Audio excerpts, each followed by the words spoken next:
러시아 국방부의 핵장비 전담 부스의 열차가 우크라이나 전방을 향해 이동하는 모습이 지난 주말 사이 러시아 중부 지역에서 포착됐다고 영국의 더 타임스가 보도했습니다. 친러시아 성향의 온라인 채널인 리바르가 트위터에 올린 영상을 보면 대형 화물 열차가 장비를 싣고 이동하고 있습니다. 폴란드의 국방 전문 분석가인 콘나트 무시카는 이 열차가 러시아 국방부에서 핵장비와 그 유지 관리, 수송, 부대 배치를 담당하는 제12 총국과 연계되어 있다고 전했습니다. 무시카는 러시아가 푸틴 대통령의 핵 경고와 관련해 위세를 높이고 있다며 서방에 보내는 신호일 수 있다고 분석했습니다.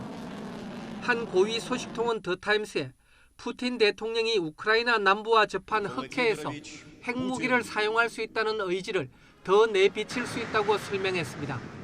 전문가들은 이 같은 움직임이 러시아의 무력 시위일 가능성이 더 높다고 평가했습니다.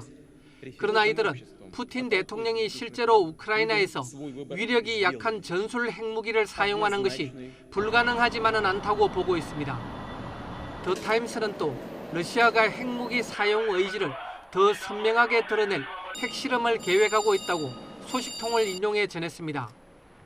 북대서양 조약기구 나토는 회원국과 동맹국들의 러시아가 지구 종말의 무기라고 불리는 핵어뢰 포세이돈을 실험할 계획을 하고 있다는 경고 첩보를 보냈습니다. 더 타임스는 포세이돈을 탑재한 러시아 잠수함 K329 벨고로드가 북극해를 향해 출항한 것으로 파악됐다고 보도했습니다. 이탈리아 신문 라레푸블리카는 이와 관련해 러시아 북극해의 카라의 지역에서 실험이 임박했다고 보도했습니다. YTN 김원배입니다.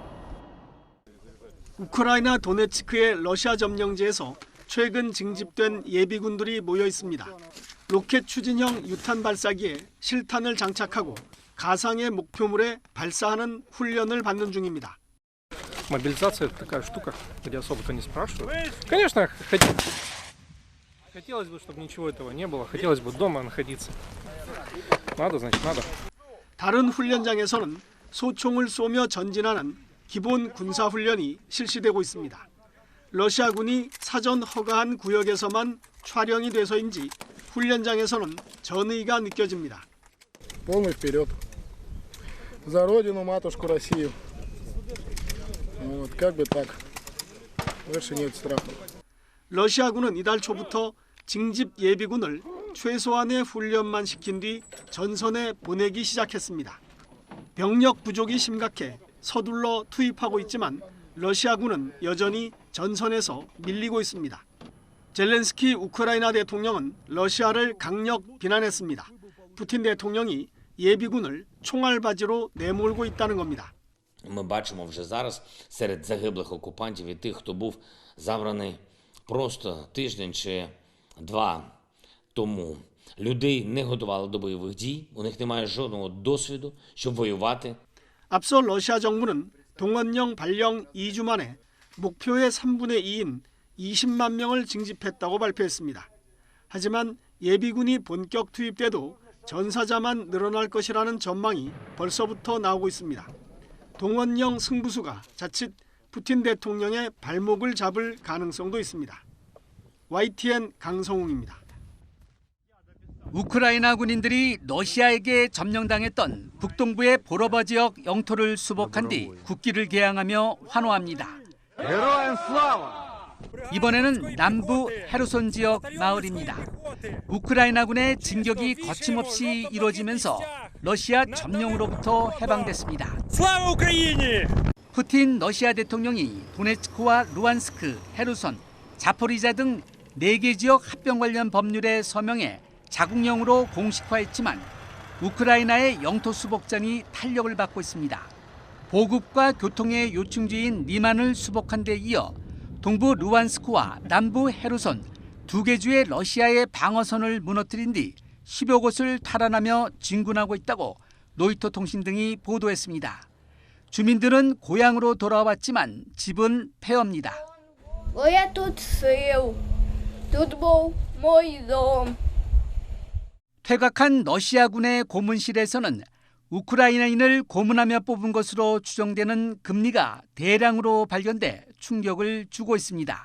또 방독면을 씌운 채 불붙은 천 조각을 집어넣어 살해한 뒤 생매장한 흔적도 포착됐습니다. 우크라이나 국방부는 러시아의 고문실을 나치의 아우슈비츠 수용소에 비유하며 작은 아우슈비츠라며 러시아군의 만행 사진을 트위터에 공개했습니다. 지난달에는 또 다른 지역의 러시아 고문실에서 사용된 전기의자가 발견되기도 했습니다. Усі злочини російських окупантів на українській землі реально розслідувати і притягнути винних до відповідальності. Усіх винних. 러시아가 전선 곳곳에서 수세에 몰리면서 우크라이나의 핵 무력 시위에 나설 것이라는 우려가 커지는 상황. 영국의 신문 타임즈는 푸틴 대통령이 우크라이나 국경 근처에서 핵 실험을 계획 중이라고 보도했습니다. YTN 김상호입니다. 블라디미르 푸틴 러시아 대통령이 우크라이나 자포리자 원자력 발전소를 러시아 자산으로 국유화하는 대통령령을 발표했습니다. 자포리자 원전을 러시아 연방 자산으로 지정하는 동시에 기존 우크라이나 국영 원전 기업 에네르고 아톰이 갖고 있던 원전 운영권을 접수하는 내용입니다. 이에 따라 시설의 안전을 보장하기 위해 국영 기업인 자포리자 원전이 설립됩니다. 하지만 우크라이나 에네르고 아톰은 자사의 자포리자 원전 운영권에 변함이 없다는 입장입니다. 유럽 최대 원자력 발전소인 자포리자 원전은 2월 말부터 러시아군이 통제했지만 에네르고 아톰 직원들이 이뤄왔습니다. 8월부터 원전 인근에 대한 폭격이 잇따르면서 핵사고 위험이 고조되자 9월부터 가동을 중단한 상태입니다.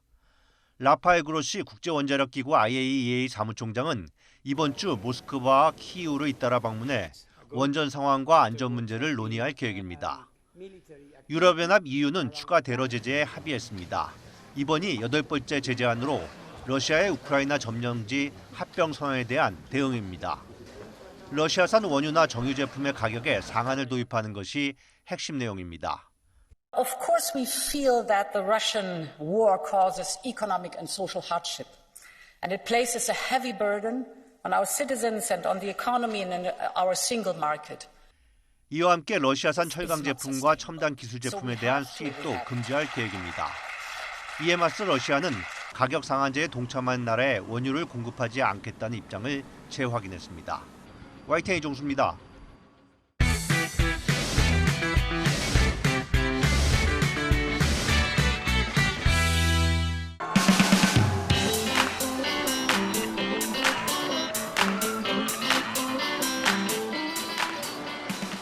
아시아의 별들이 부산을 찾았습니다. 부산국제영화제 영화의 전당 야외 무대는 관객들로 가득 찼고 국내외 영화인들이 입장할 때마다 환성과 박수가 터져나왔습니다.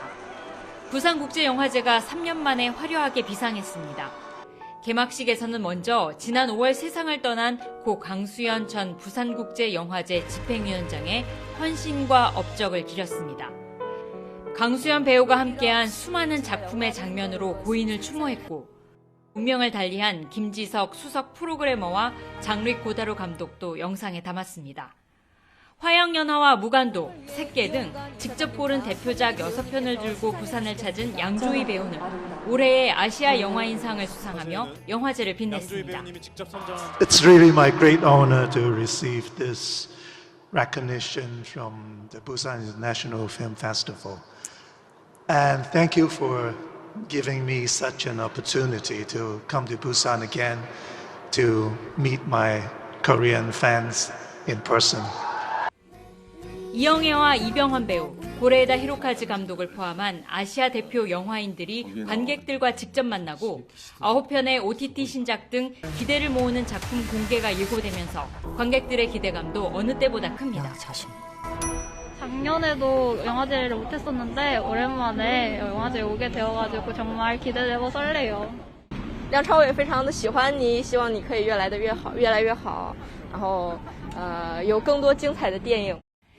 개막작 이란 하디 모하게 감독의 바람의 향기 상영을 시작으로 폐막작 이시카와 케이 감독의 한 남자까지 공식 초청작을 포함해 350여 편의 작품들이 차례로 관객들을 만납니다. 코로나19를 딛고 부산국제영화제가 아시아 최대 영화축제로 귀환했습니다. 기쁨과 슬픔, 무한한 상상력과 희망으로 우리의 일상을 위로해줄 부산에서의 시네마 천국은 오는 14일까지 이어집니다. 3년 만에 정상 개최된 부산국제영화제에서 올해 아시아 영화인상을 수상한 홍콩의 양조위 배우. 레드카펫에 등장하자 관객들은 환호와 박수로 아시아 대표 배우를 환영했습니다.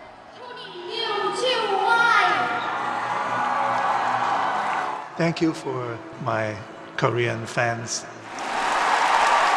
부산국제영화제만 4번째 방문으로 한국과 오랜 인연이 있는 양조위 배우는 먼저 팬들의 열정에 감사의 뜻을 표했습니다. 华语之音的观众朋友，大家好，我是梁朝伟。因为很久没有出席过那么隆重的场合，所以我每一次上台都会很紧张的。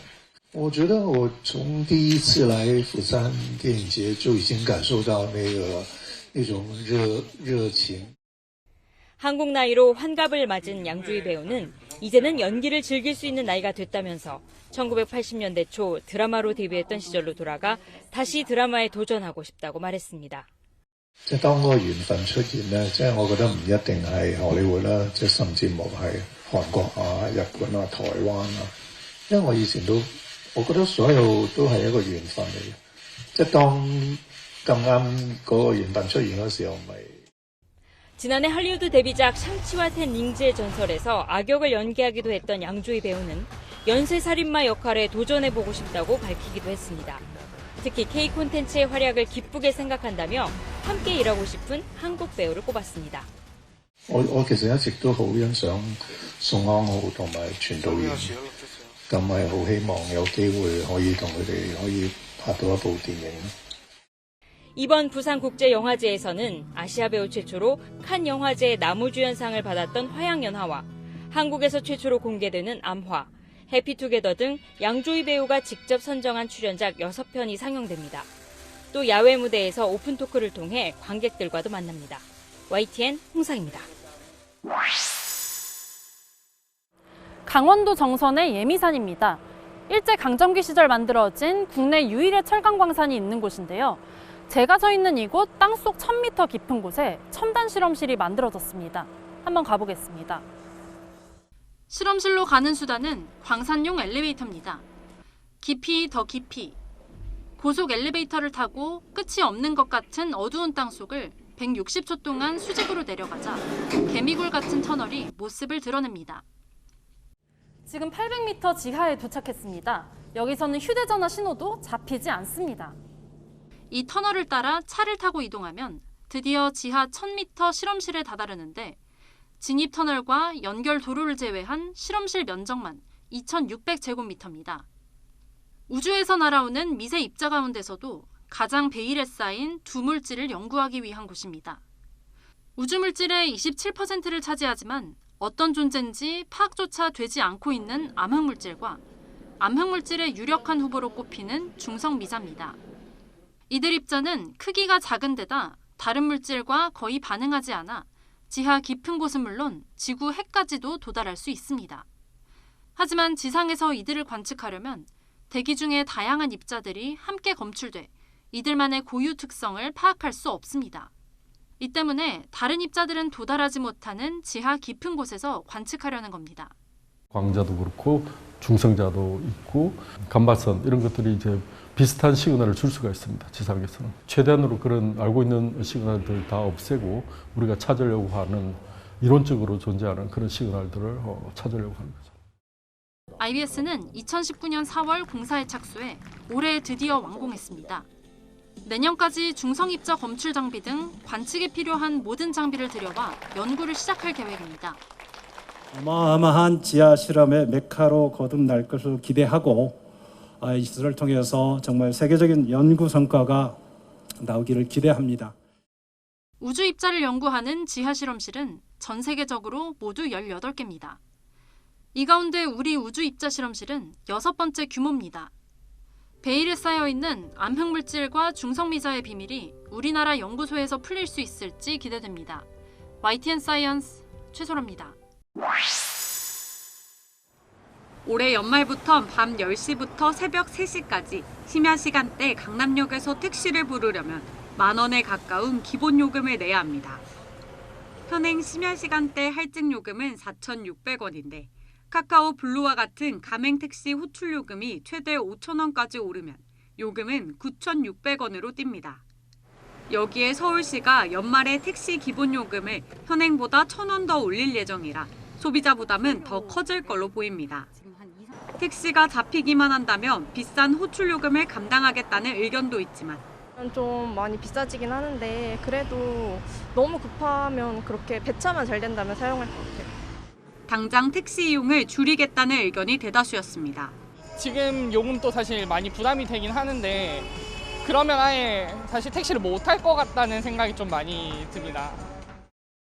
택시 하시는 분들도 상당히 힘드신 상황인 것도 이해하고 요즘 또 경제도 좋지도 않고 그렇게 했을 경우에 과연 사람들이 많이 이용할까라는 생각.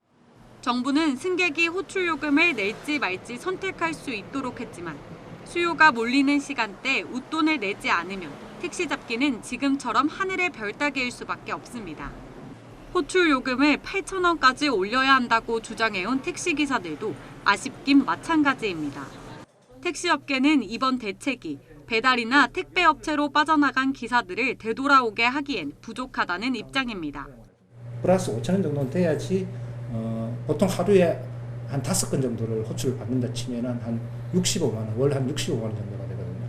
최소 300만 원 이상은 돼야지 그래도 기사들이 돌아올 수 있는 유인책이 될 수 있다. 이들은 택시 기본요금 인상과 함께 원하는 시간대, 원하는 만큼 일할 수 있도록 기사들의 근로 형태 유연화가 필요하다고 강조했습니다.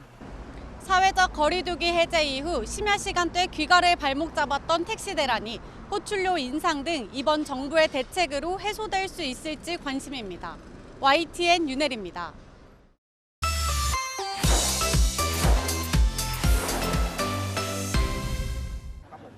태국 북동부 농부 아람푸주 나끌랑 지역의 한 어린이집. 점심시간에 전직 경찰관이 자신의 아이가 다니는 이 어린이집에 들어가 총을 쏘고 흉기를 휘둘렀습니다.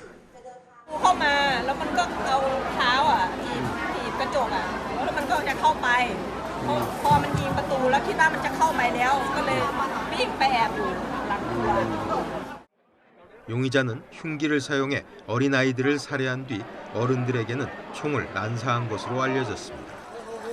이 공격으로 어린이 22명을 포함해 최소 38명이 숨졌습니다. 2살에서 5살 사이에 아이를 대상으로 운영하는 어린이집이어서 아동들의 피해가 특히 컸습니다. 범행 후에는 귀가해 자신의 아내와 아이까지 살해한 뒤 스스로 목숨을 끊었습니다. 희생자 외에 용의자와 가족까지 포함하면 40명이 넘게 숨진 것입니다. 태국 경찰은 용의자가 마약 사건에 연루돼 지난해 해고된 전직 경찰관으로 재판 스트레스와 환각 때문에 범행을 저지른 것으로 보고 있습니다. ทราบว่าวันที่ 7 คือวันพรุ่งนี้นะครับก็จะไปขึ้นศาลแล้วก็อาจจะมีการเรื่องเกี่ยวกับเรื่องพอคนที่หลังจากให้ออกมาแล้วก็ยังคงไม่เลิกพฤติการนะครับเลิกพฤติกรรมก็คงมีการเสพยาบ้าอยู่ก็อาจจะมีการหลอนด้วยนะ 이번 사건은 범인 한 명이 어린이들을 살해한 최악의 사건 중 하나로 꼽힙니다.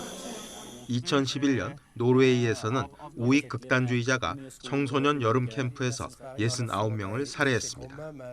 올해 5월 미국 텍사스 초등학교 총격 사건에서는 어린이 19명이 숨졌습니다. YTN 김준호입니다. 지난해 글로벌 증시를 요동치게 만들었던 중국 부동산 재벌 헝다그룹의 부도위기 사태. Dann haben wir das Thema in China. Evergrande ist de facto pleite. Ist das der Lehman-Moment der Chinesen mit weltweiter Ausstrahlung? 이른바 질서 있는 파산을 유도하면서 1년 넘게 끌고 있지만 업계 전반의 자금난 도미노 속에 각지에서 공사가 중단됐습니다. 내 집 마련의 꿈에 평생 모은 재산을 쏟아부었던 사람들은 짓담한 아파트에서 난민 생활을 시작했습니다. 因为没有热水、没有水、没电呢，就在这个地方，这水管水晒热了，我们就这么的洗头了。 일부는 금융당국을 찾아가 집단 시위를 벌였습니다. 완공될 때까지 집담보대출을 갚지 못하겠다는 건데 이런 움직임은 전국에 300곳 넘게 번졌습니다. 베이징 교외에 있는 신축 아파트 건설 현장입니다. 이 단지에 분양을 받은 집주인들은 최근 주택담보대출 상환을 거부하겠다며 단체 행동에 나섰습니다. 20차 당대회가 열리는 수도에서도 경고 신호가 울리자 결국 중국 정부가 개입에 나섰습니다. 부동산 거래세 환급에 더해 대출금리도 낮춰주기로 했고 위태로운 부동산 업계에 120조 원의 자금을 수혈할 거란 말도 들립니다. 그러나 유례없는 강달러란 복병을 만나 이마저도 진퇴양난입니다. 부동산 거품 붕괴를 늦추기 위해 정책 자금 투입이 불가피하지만 무너지는 위안화 환율을 방어하려면 무턱대고 돈을 풀 수도 없는 노릇이기 때문입니다. 중국 공산당 기관지 인민일보는 미국이 과격하게 금리를 올려 전 세계의 위험을 떠넘기고 있다며 작심 비판했습니다. 베이징에서 YTN 강정규입니다.